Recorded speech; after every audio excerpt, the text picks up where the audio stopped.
Eu tinha pesadelos a noite toda, eu não podia dormir. Tinha dia que eu queria dormir, mas eu ficava com medo de dormir. Porque quando eu fechasse o olho e começasse a dormir, começavam os pesadelos e eu ficava desesperado. E eu não conseguia, eu querendo acordar, não conseguia acordar, eu pedindo, assim, desejando que alguém chegasse, tocasse em mim, me balançasse para eu acordar. Não conseguia acordar, faltava ar, faltava tudo. Aí quando eu conseguia acordar, aí eu ficava com medo de dormir. Aí quando eu ia dormir de novo, conseguia dormir, começava a dormir, começava tudo de novo. Era uma vida desesperada, aquilo não era vida, uma coisa terrível. E eu fui crescendo assim.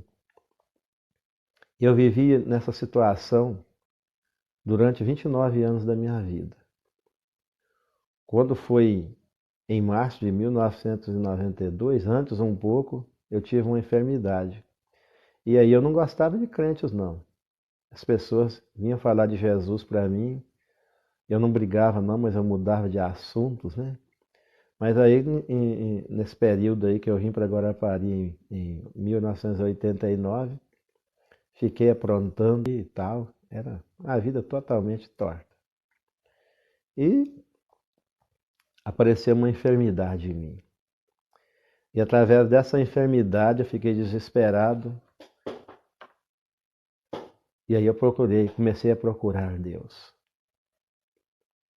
Eu fui em vários lugares buscar Deus. Eu procurava revelações, essas igrejas que fazem revelações. Revelava todo mundo, menos a mim, eu só aguardando ali o momento que a pessoa dissesse, ó, alguém está com esse problema, vem aqui à frente, e ninguém falava. E eu ali torcendo para que aquilo acontecesse, para que Deus revelasse para aquela pessoa o meu sofrimento e nada. Até que um dia, quando a minha esposa estava vindo, depois de 3 anos, vindo para Guarapari, ela já tinha entregado a vida dela para Jesus, e ela me pediu para levar ela a uma igreja. Chega lá, tinha uma pessoa revelando, ia revelar, né?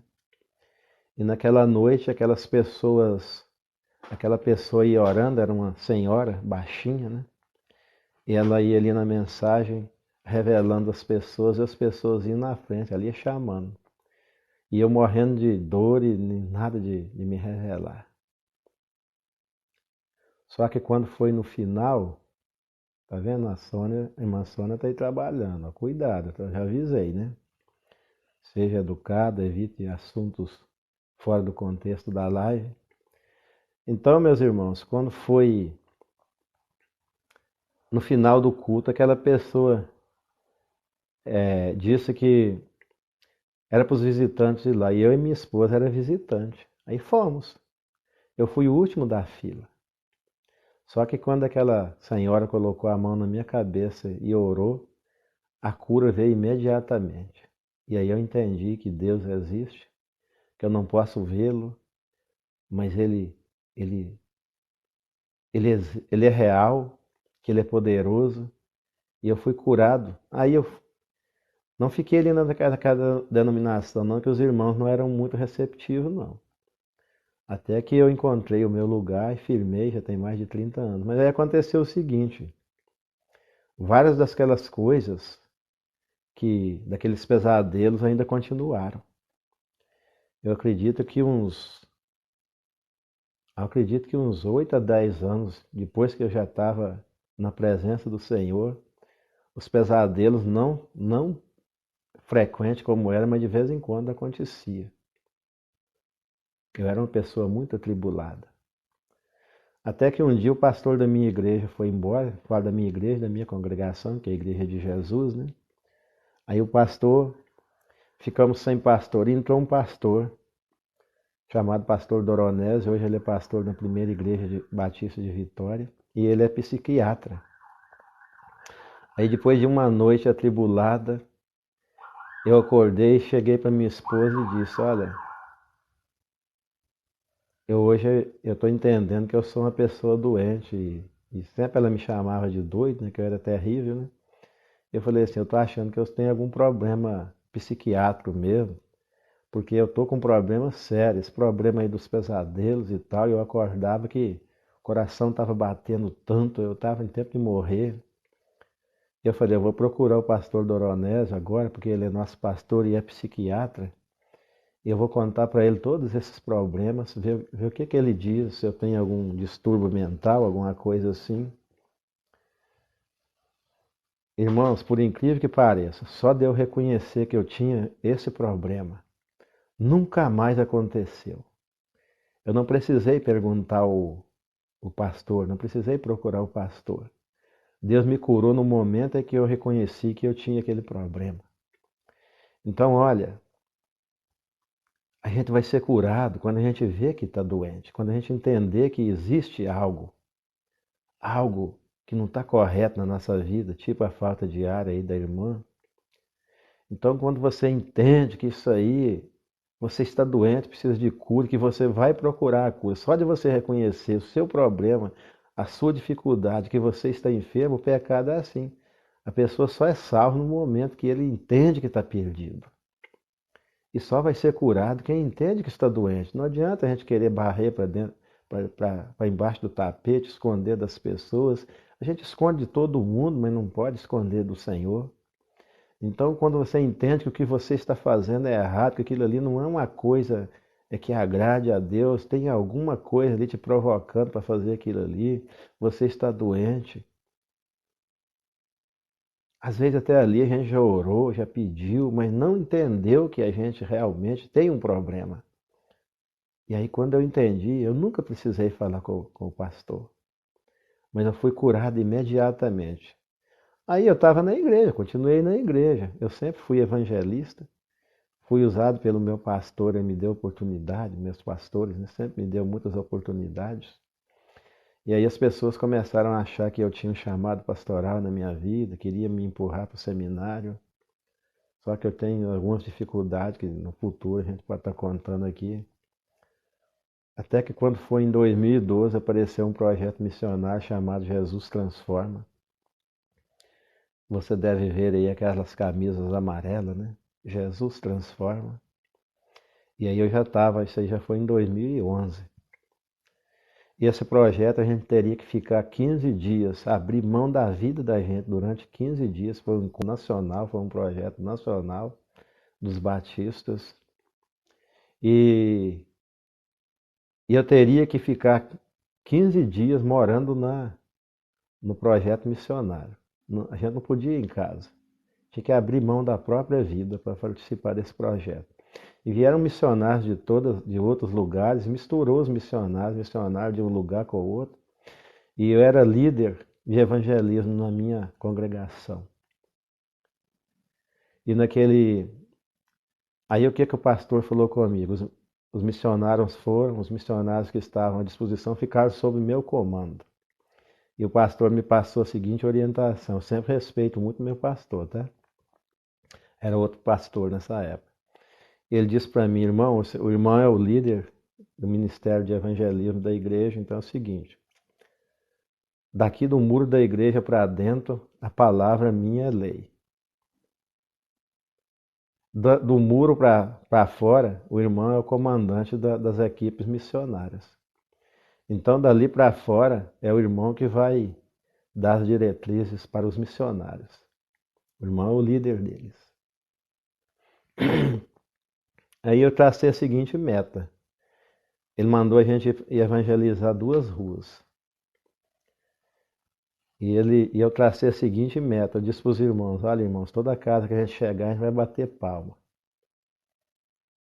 Não atendeu, vamos bater palma novamente. Dá um tempo, bate palma novamente.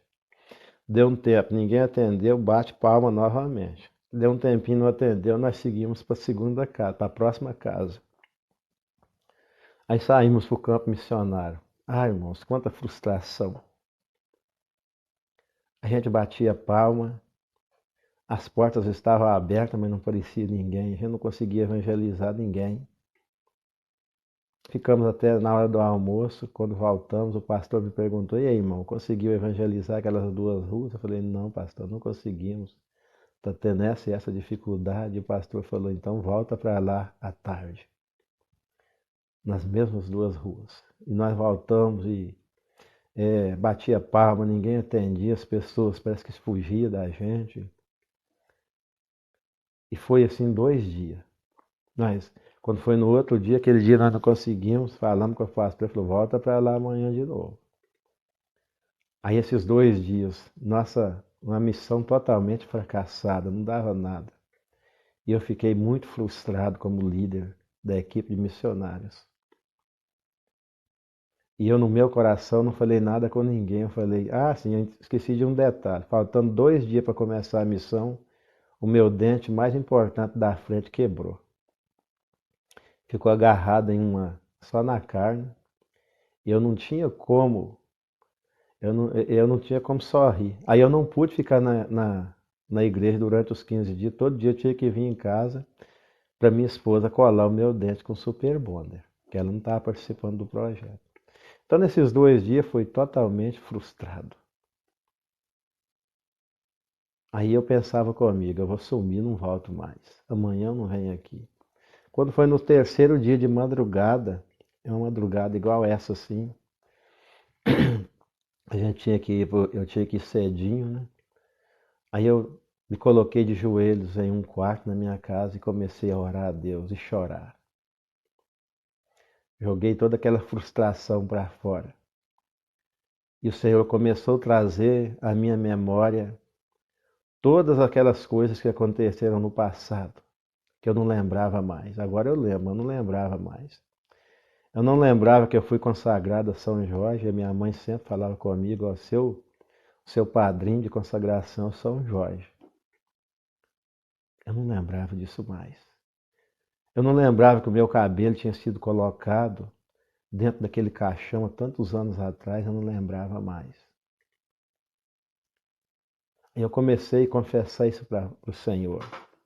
Eu comecei a confessar pecados do ventre da minha mãe, que ela me contava, né? Não cometido por mim, mas por ela, com respeito a mim. E aquilo Deus foi me trazendo à minha memória. Eu não sei quanto tempo eu fiquei orando, mas eu só sei que eu molhei o chão todo de lágrima. Aí quando eu levantei, eu tinha um sonho na minha vida de escrever músicas, escrever poesias, e nunca tinha conseguido. Só tinha conseguido escrever meia frase, nunca consegui terminar. Aí naquele período que eu tive com Deus ali de confissão de pecado, de choro, de derramação de frustrações, quando eu levantei dali, Deus me deu um texto. Mateus 10, 7, se não me falha a memória. Eis que vos envio ante as ovelhas perdidas de Israel. Expulsai os demônios, curai os enfermos, ressuscitai os mortos. De graça dai, de graça recebeste, de graça dai. Aí eu lembrei de uma música que eu nunca tinha ouvido, não sabia o que falava direito, de Daniel e Samuel. A música, o nome da música é Eu Tomo Posse. Aí eu corri, eu estava com o computador, corri na internet, pesquisei a música de Daniel e Samuel, e aquela música falou profundamente no meu coração, e eu tomei posse daquilo que Deus estava me entregando. Ali estava nascendo um missionário. Ali estava começando esse trabalho que você está acompanhando aqui hoje. Aí quando eu tomei posse da bênção, eu fui no computador